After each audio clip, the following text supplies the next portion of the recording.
Selamat pagi Pak Melki, kami dari kelompok 8 ingin mempresentasikan tentang hasil identifikasi kami terhadap kritik karya seni rupa.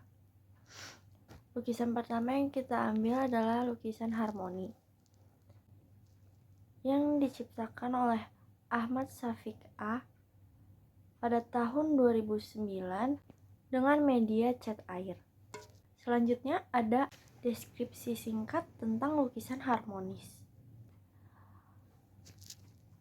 Karya lukisan milik Ahmad Syafiq merupakan lukisan yang menyerupai bentuk sebuah pohon.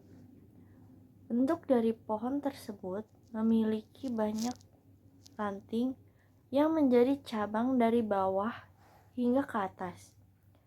Tidak dapat ditebak jenis pohon tersebut, namun dari bentuk cabang-cabang menandakan bahwa pohon tersebut memiliki banyak ranting.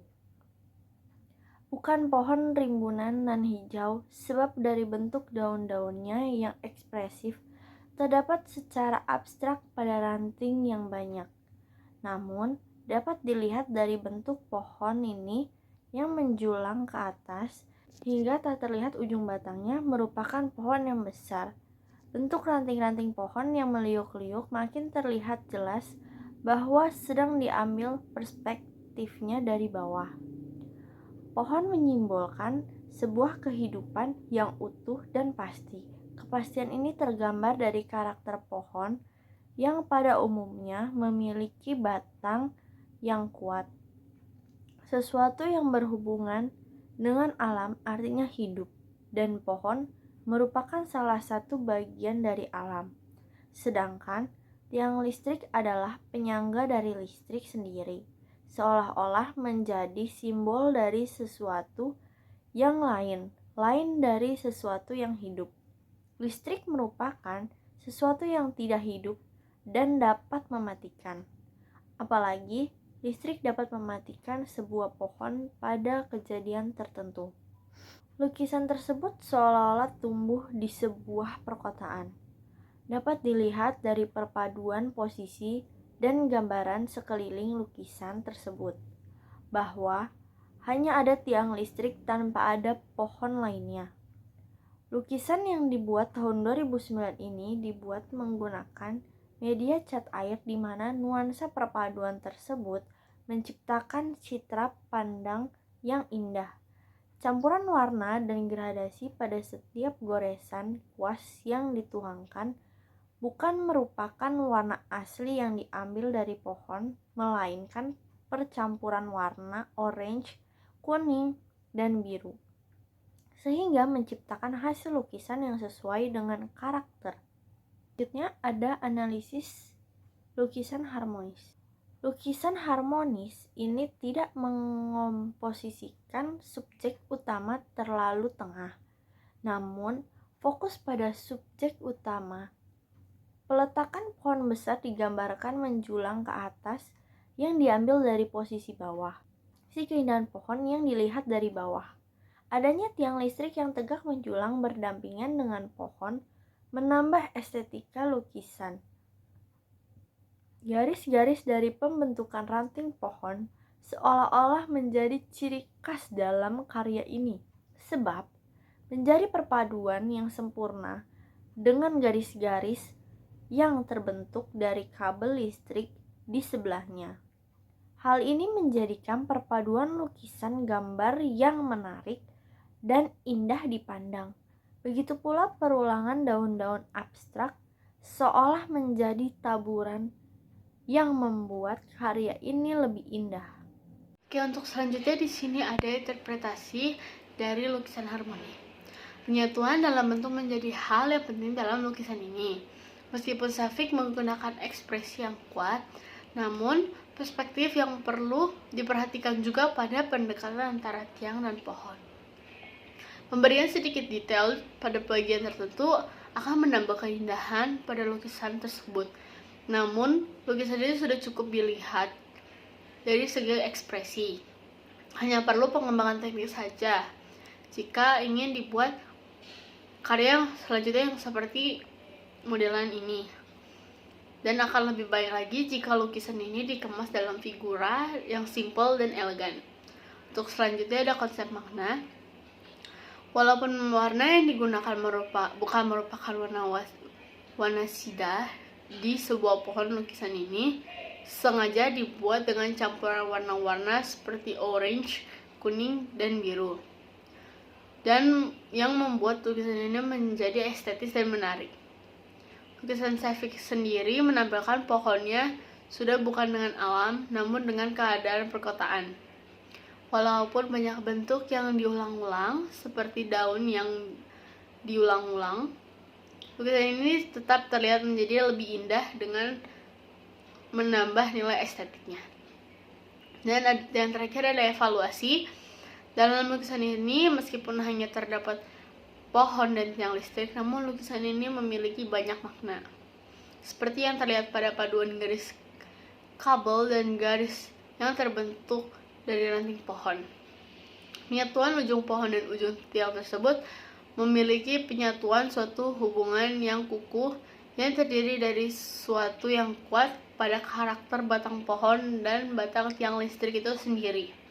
Persamaan antara pohon dan tiang listrik yang mengesankan pada sesuatu yang unggul dan tinggi.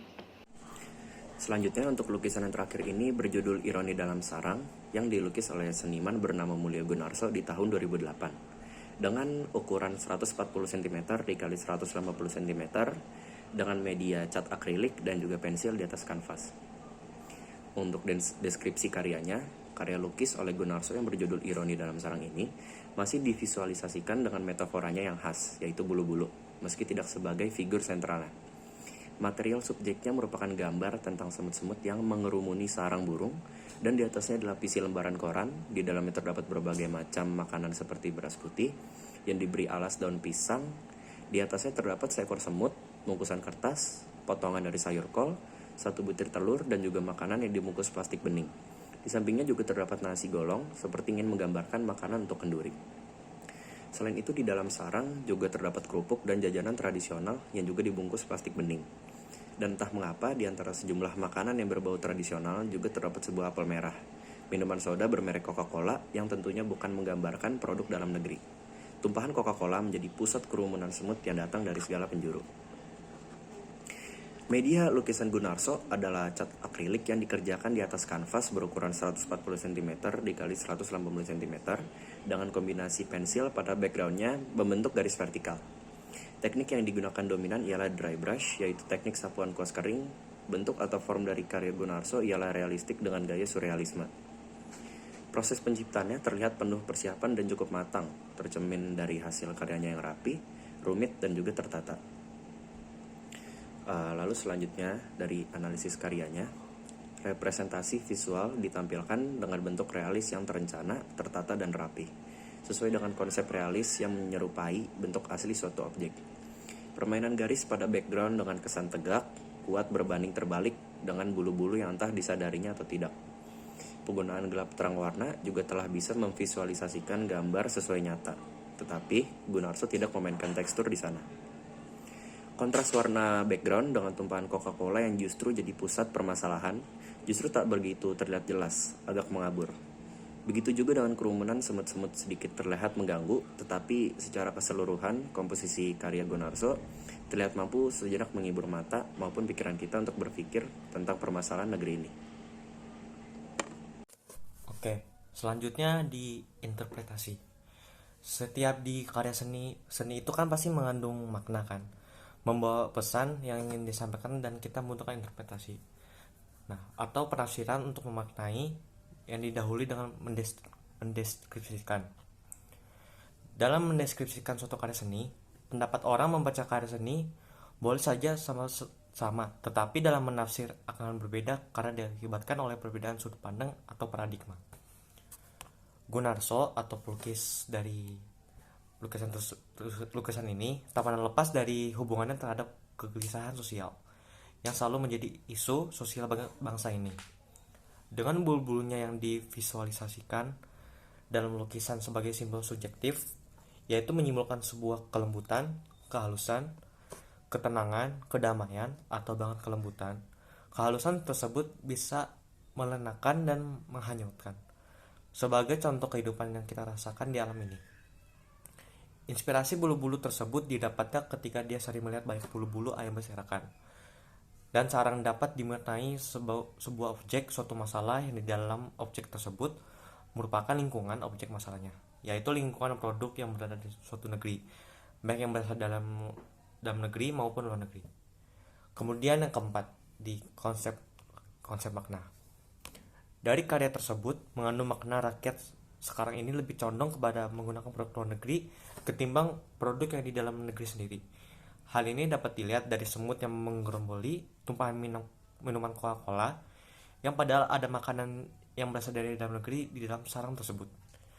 Semut tersebut penggambaran disimbolkan terhadap manusia. Jadi, orang-orang lebih sering menikmati dan tertarik kepada produk luar ketimbang dalam negeri. Nasi, telur, kerupuk, pisang, dan semacamnya yang tradisional dapat dilihat hanya sedikit yang menghampirinya.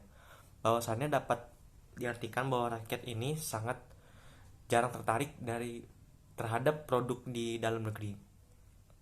Kemudian yang terakhir, dievaluasi.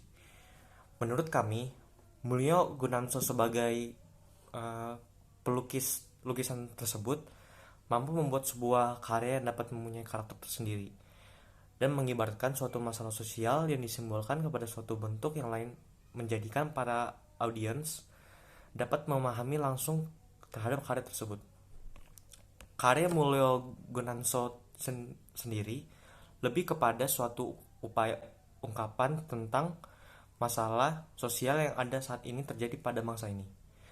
Dari karya tersebut dapat dilihat langsung dari kehidupan yang khusus kepada rakyat sekarang kita ini.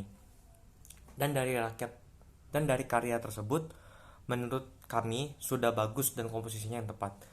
Dari lukisannya pun sangat bagus sehingga jarang ditemukan, sulit ditemukan kekurangannya. Sekian dari presentasi dari kelompok kami. Terima kasih.